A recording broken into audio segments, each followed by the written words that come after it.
Hey YouTube, welcome back to Dwayne's World. So very excited about today's videos. I'm going to share a couple updates with you, and most importantly, we're going to lay down some stripe action. So stay tuned.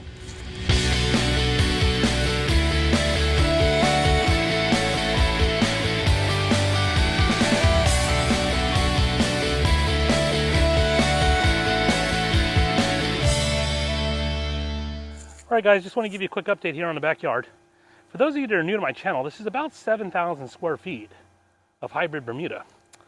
And with all the rain we've been getting here in Southern California, you notice a couple areas have greened up. Mainly over here by my son's play box, as you can see there. It's definitely starting to green up there. Now our overnight lows have also been in the 40s, and what that's going to do is going to start to raise the soil temperature, which obviously means that the lawn will be coming out of dormancy pretty soon. But it also means we have to lay down some pre-emergent in the very near future. Now, speaking of pre-emergent, gotta say I have not been as happy as I have been in the past with my selection of pre-emergents. This last fall season I went with the Yard Mastery dithiopyr, and definitely not as happy with the success I've had as opposed to prodiamine. Now the reason why again I did not use prodiamine in the fall season was because I already used up my allocation for the entire year. So that's why I chose to switch it up in fall and went with dithiopyr. Now I have had an outbreak, as you guys can see here, of some POA. I'm not too worried about it. You know, I had a little bit earlier in the season as well. I basically used Image to kind of spray it out. But as you guys can see here, and this is mainly just because of all the rain we've been getting as well, is that I do have some POA here that I gotta definitely treat and take care of. But at the same time, it doesn't bother me too much. It's not like it's all throughout the entire lawn. I'm happy to see that, at least for the most part, the pre-emergent definitely worked in being able to stop the majority of the POA, which is absolutely what we want. All right, so before I get into today's mow, what I wanted to show you guys, a quick update here on the lawn, is a lot of the fungus issues that I had appear to be gone because of the treatment that I threw down a couple weeks ago. Now, in some of the areas that were the worst, which is along this walkway here, it's still recovering. But the thing to remember about any type of fungicide treatment is it's not necessarily going to repair your grass. What it's going to do is it's going to stop whatever was there from continuously spreading and or get worse. So this is where the Propiconazole absolutely did its job in stopping it to allow the grass to be able to recover. Now I did probably give it a little bit longer between mows, just to give the grass that much more time to heal. You know, anytime you mow your lawn, this is why it's important you have a sharp blade. It does stress the grass. So I wanted to minimize that. And so my height of cut right now is probably a little bit higher than I probably would have liked. But at the same time, it was important that I knocked out this fungus.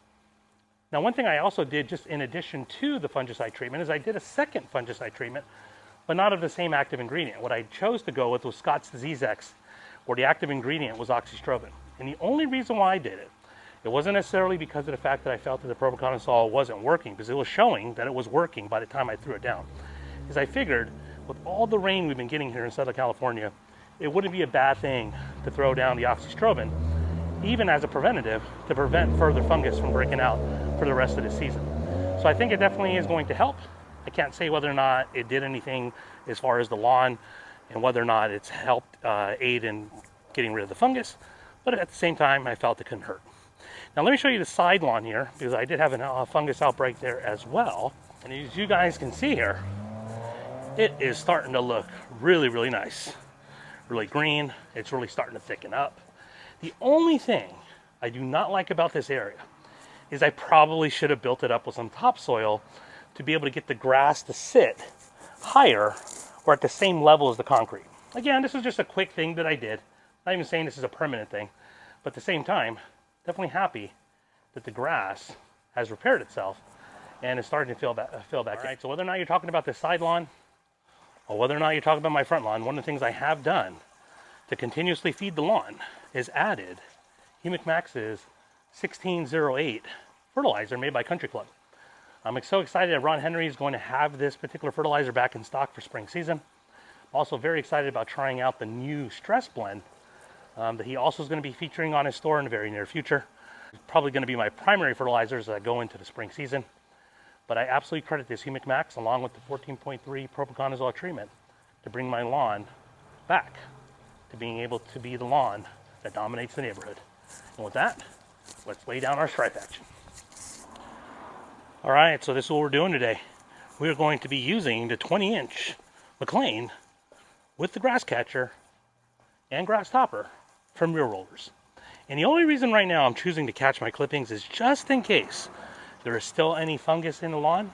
I want to be sure that I'm not continuously spreading that until I'm 100% sure it's all gone.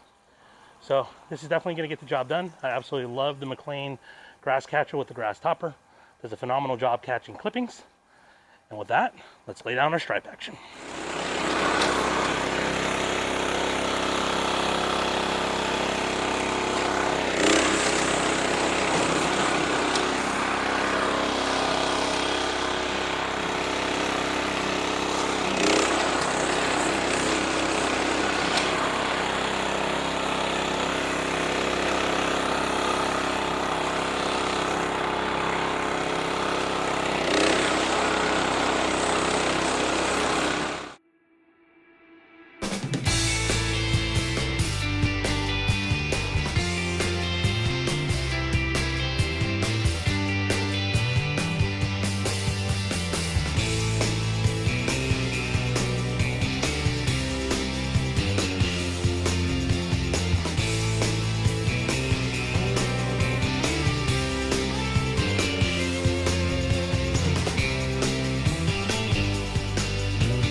So even though the rotary scissors work great, there's a couple things I would still say you need a string trimmer for. You know, if you look here along the fence line, it's hard to get the rotary scissors in here, but you know, with the string trimmer, obviously I'm able to knock that out fairly easily. Also, sometimes against the concrete here, even though the string trimmer works pretty good, I can get a couple stragglers, as well as, you know, sometimes that there's a little bit of grass in the concrete cracks. That's what I like the string trimmer for. As you guys can see here, the concrete's pretty dirty from all the rain that we've gotten, just from all the grass clippings.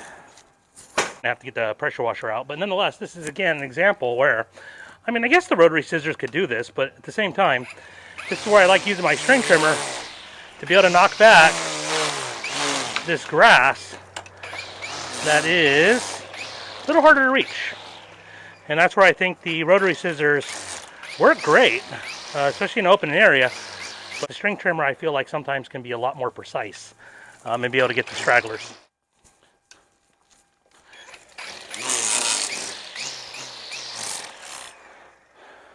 So just something to consider if you are thinking about purchasing the rotary scissors I would still highly recommend you do not give up your string trimmer. Maybe get an alternate weed trimmer for your rotary scissors, and or an extra extension head like I got on my Ego system. All right, so let's take a look. See what type of stripe action we got. Now what I'm gonna do is I'm gonna come around from the back side here because the sun is on the other side of the house.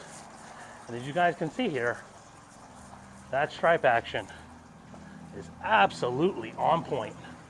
Loving it, looking great. Definitely so excited that the fungicide treatment worked, that my lawn is probably back to about 95% health. And I'm sure in the next week or so, it will be back to 100%. Now, one of the areas I'm having a little bit of a tough time with is over here in this swell area. As you guys can see, there's a lot of washout and mud, and that's ultimately just because of the fact that the mowers go back and forth here between my neighbors, between mine, and all the water that's collecting here. Definitely does not look very sightly. But the stripe action on this side and the lawn on this side is where it's at. Definitely loving it. If you like that stripe action, be sure to give me a thumbs up. Definitely nice to be able to lay down some nice stripe action here in January. You know, it's warming up a little bit, so it's not as cold as it has been, which is nice. I will say, though, it has scratched the itch for wanting to get out there and mowing, where I don't have to mow that frequently like I was having to mow my back, obviously, based on height of cut. You know, height of cut on the front is somewhere between 3/4 inch and 1 inch, and to be honest, it has surprised me because I thought with that height of cut, I may need to apply some plant growth regulator, which I haven't had to do. You know, that height of cut, I can absolutely get away with mowing once a week, maybe twice a week if I'm bored, and really be able to maintain great color, great appearance on the lawn. So, you know, I let it go a little bit longer. I let it go about 9 days, 10 days since my last mow, just because of the fungus issue, which I'm so happy now looks like it's on its way to a full recovery, which I was worried about. You know, you put a lot of work into a lawn, you hate it to be destroyed by, you know, those kind of things. So, lesson learned: no irrigation when there's Mother Nature. But you know, in years past, we have not had Mother Nature like we've had this year. So some of you may be curious, well, Dwayne, I've noticed you used your Mclane 20-inch quite a bit for your perennial rye. And if you've observed that, you're very observant. Because my original plan, if you remember me talk about, was to use the California trimmer. You know, I went through the sharpening on that mower and did a back lap before the season, before the fall season that is, to really ensure that that mower was ready to go. So why am I using the Mclane? Well, to be honest with you, when I was using the California trimmer, one of the things I did not like wasn't anything to do with the quality of the cut. The quality of cut is just as nice on the California trimmer as it is in the Mclane. The difference, though, is the tires. You know, I've talked about this during my side-by-side comparison of the two mowers. With those skinnier tires, it definitely leaves that impression more so on the perennial rye when using a California trimmer over the Mclane. Now, when I'm mowing the Bermuda, it's not as noticeable. You still see it, but because the Bermuda is much more of a dense turf than the perennial rye, which is also why perennial rye stripes so much better, is it becomes much more noticeable on the California trimmer because of the fact that the Mclane has those fatter, wider rear tires. I don't see those track marks show up when I'm mowing my perennial rye, and that's ultimately the reason. You know, it wasn't part of the original plan, but at the same time, that's why you have to own both mowers, right? So, as always, I appreciate you guys stopping in, following my content, and as always, be excellent and party on.